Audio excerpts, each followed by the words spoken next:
maybe this KRV will provide you guys with a good change of pace. That's because in some of my latest knife review videos, I was, how shall we say, a little bit critical on those knives in places. And yes, they deserved it. I would say it all over again. I get real with you guys, you know that.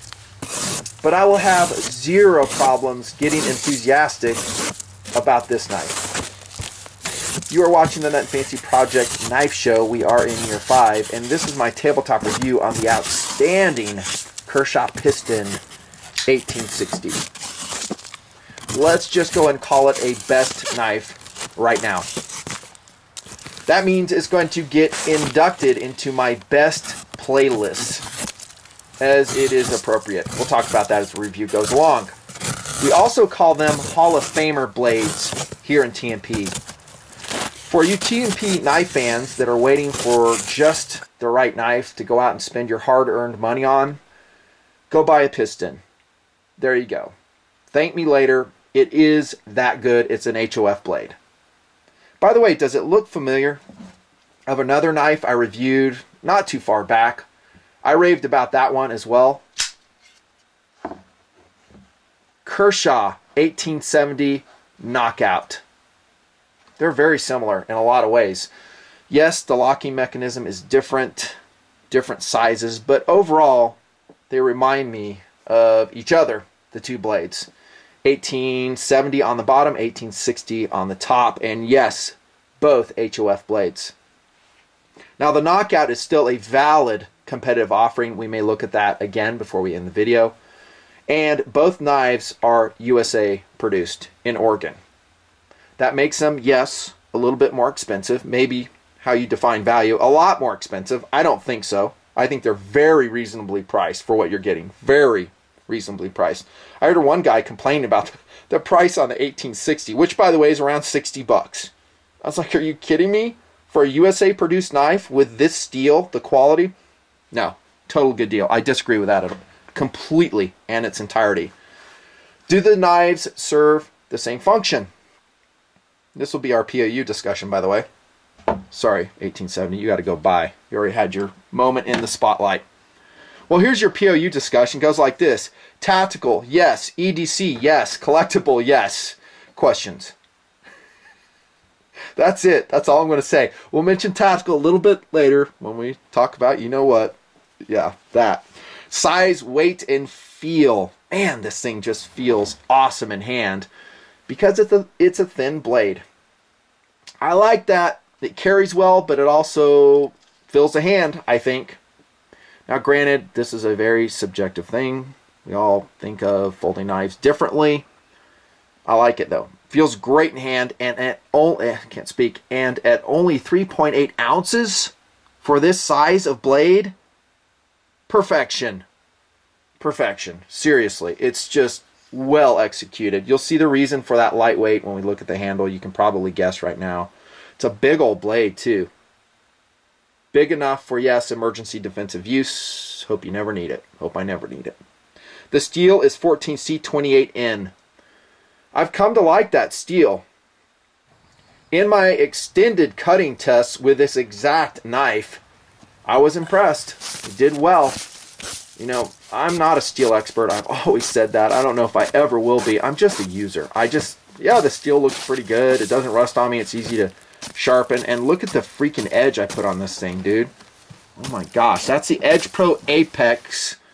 And by the way, you can buy that at the same place you can buy this knife. I went to 1,000 grit on that after the cardboard cutting test. Just a beautiful, fine-grained steel, adequate rust resistance. I like 14C28. It compares very favorably across the board to other relative high-end steels. 3.5 inches, again, big blade.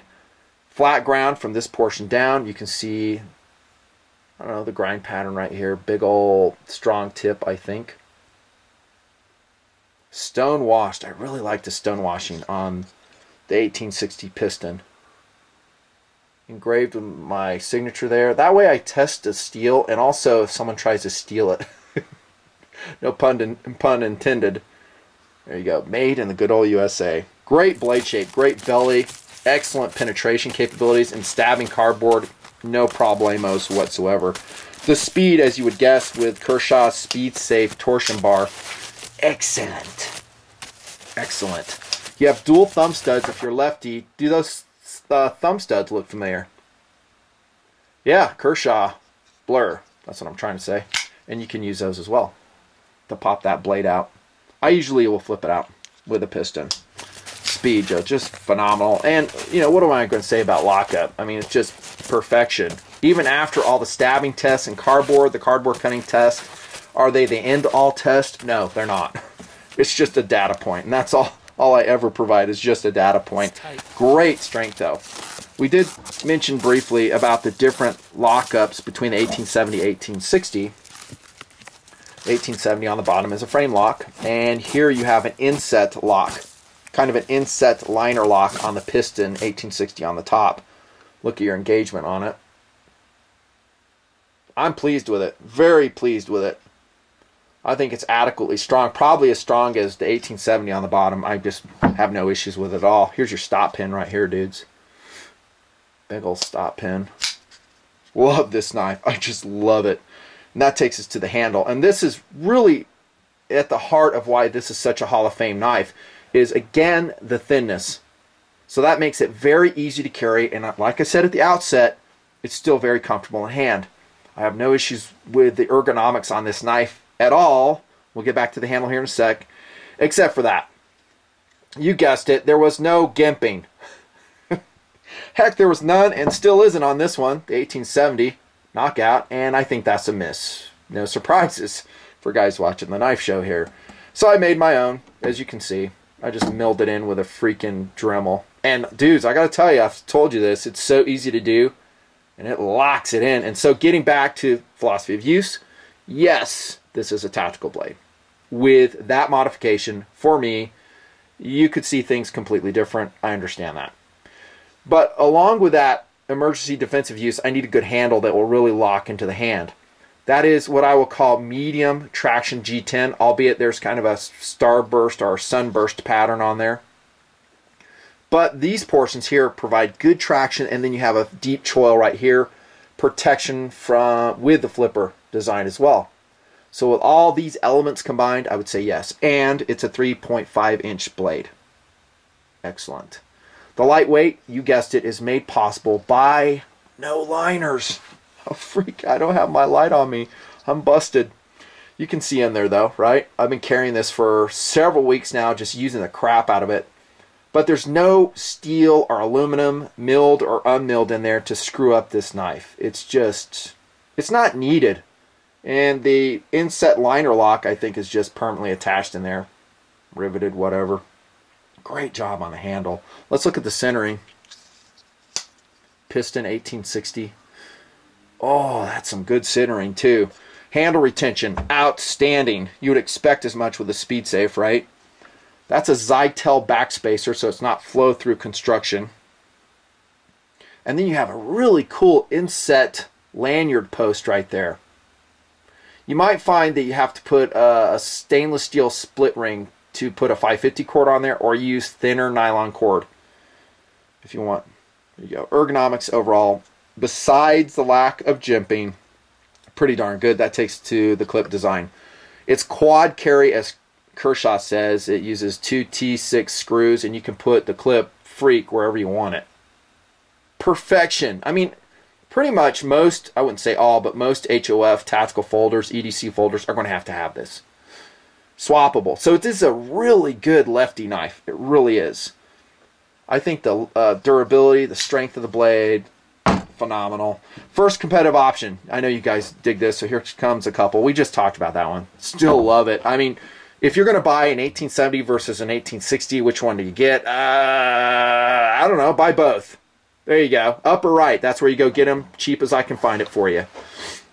Buy both. Get them both. They're awesome. The only thing that'd make this knife awesome if it was in, I don't know, here comes another competitive option, blue. That would make it super sick.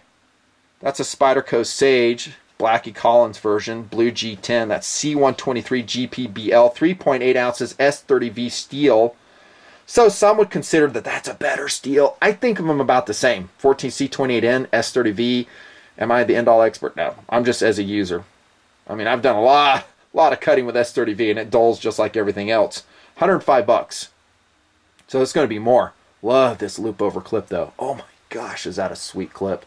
Just the looks on this knife are really cool. Perfection jimping on all the Sage. I love the Sage series. They're just such a great knife. I reviewed them a long time ago.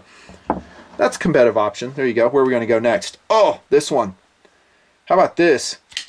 Endura G10. 4.4 ounces VG10 steel, about $105. Same thinness. It's a lockback. And it is heavier by 0.6 ounces. Big blade. Let's just hold these two knives side by side. This is kind of fun. Let's do a thinness check first. Very similar. Blade length check. Oh, almost identical. Piston holding its own against a much beloved, I don't know, Endura G10 here in TMP. We just love that knife. I know I do. And then here comes another Spyderco Paramilitary 2 C81. 3.8 ounces, so it's exact same weight. S30V steel, about, I don't know, $30. I'm lying. It's not that cheap. It's like 95 or something, depending on which model you get, where you go. Love the Paramilitary 2. It's a Hall of Fame knife. It's going to be more expensive than this one, though. Depending on, you know, how you look at things. Maybe a lot more expensive. What else do I got here? Okay, I'll show you this one. Benchmade 550 HG. This is a black version. Love this knife. It's going to be less well, actually, I think it's about a little bit more expensive than that. You know, I don't remember the price right off, but yeah, a little bit more. 154 cm steel. It's a whole deployment. Axis lock. Thicker. You know, very comfortable in hand. Just a great knife. This is HOF right here. There you go. A couple Hall of Famers. Actually, I think every knife on that table right there is HOF. Yeah, totally. You dig into my best playlist of my knives, you'll see these blades inducted. Deservingly inducted. Oh my gosh, do I love these knives. Love the Piston. Just go out and buy it right now. That's what I say. Buy a Knockout too. I mean, seriously, they are that good. Oh, forgot to mention that. The clip shape. It's good. It's not super awesome though. I much prefer the 1870 clip, the loop over. See that? Carries deeper. It's blackened. Yes, I love that more. And a little bit goofy looking. So one of these days, I'm going to probably Duracoat it. You guessed it. And I'll probably reprofile that just slightly. I can't help myself, man. I just get carried away in the shop when I start going to town. Other than that, perfection. Perfection. For $60, United States produced tactical EDC collectible perfection. Nutnfancy.